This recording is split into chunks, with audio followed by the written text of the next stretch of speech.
Ghana has ruled against the Speaker's earlier ruling that determined that the majority side had become a minority side and the minority side had become a majority side. But more importantly, the Supreme Court has also ruled a stay of execution of the Speaker's ruling that the 4 MPs vacate their seats in Parliament. I want to take you to the Supreme Court right now, where our court correspondents have been all over this issue. We'll start off with Joseph Ackah-Blay, who's the chief legal correspondent here.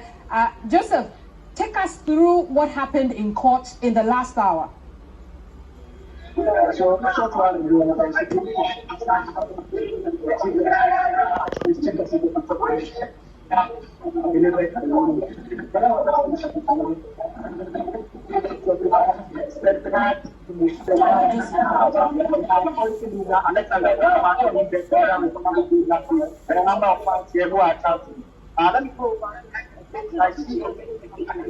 well, it would appear that we cannot. Breaking news that is coming in the last few minutes. We understand that the Supreme Court has vacated that ruling in Parliament, where Speaker Alban Bagbin had indicated that the 4 MPs who were cross-carpeting could no longer hold themselves out as members of Parliament, for which reason their seats were ruled vacant. The result of that was the majority side, which was the MPP side, then became a minority side, while the minority side, which is the NDC side, then became a majority side. But you recall that the leader of the NPP caucus in Parliament had indicated that there was already an injunction motion that had been filed in the Supreme Court, for which reason the Speaker's position on the matter was not valid, was invalid. But the Speaker responded to say that nothing had been served on them at the time the case was called or the matter was decided on in Parliament. Now we understand that there has been an ex parte motion filed at the Supreme Court, subsequently ruled upon almost immediately at the Supreme Court. Now what this means that the motion was filed without necessarily informing the respondent side, which would be perhaps the Speaker of Parliament and Parliament in general in this case. And so the majority side, together with their legal counsel, went into the Supreme Court, pled their case. The Supreme Court has agreed with them. The Supreme Court says that, look, the Speaker needs to put aside his ruling that those seats be made vacant, which resulted in the NDC side becoming a majority side. But let's get details of this. What you just saw on your screen is Katie Hammond, Trace Minister, who's obviously been addressing the press post the ruling from the Supreme Court. Joseph Ackah-Blay is our chief legal correspondent. He joined us via telephone this time to tell us a bit more. Joseph, before we go into the nitty-gritties of the Supreme Court ruling, we just saw Katie Hammond in our view. What was he saying? I mean, he's quite excited, and the point that the fact that yesterday when he had addressed the investigation, quite strongly that as far as he was concerned, he believed that the Speaker of Parliament was wrong, and that this was a matter that ought to be left to the court to determine. And he's happy that they've come to court and they've got the court to agree with them. And so in terms of the remark by the Great Minister Katie Hammond, he makes the point that this concerns their view. And so what we expect to happen on Tuesday from the majority side is that they are coming back to Parliament. You will recall they had issued a statement in which they had indicated that because of the decision that had been given by the Speaker, they were avoiding parliamentary business until the determination of the matter. So Alexander Sayama said the majority that makes the point that with a directive from the Speaker, they are satisfied. And so as a result, they are proceeding to show up in Parliament on Tuesday to take their rightful place as a majority in Parliament until the final determination of this particular matter. I see. Let's go back into court and how things proceeded there, during the hearing of this matter.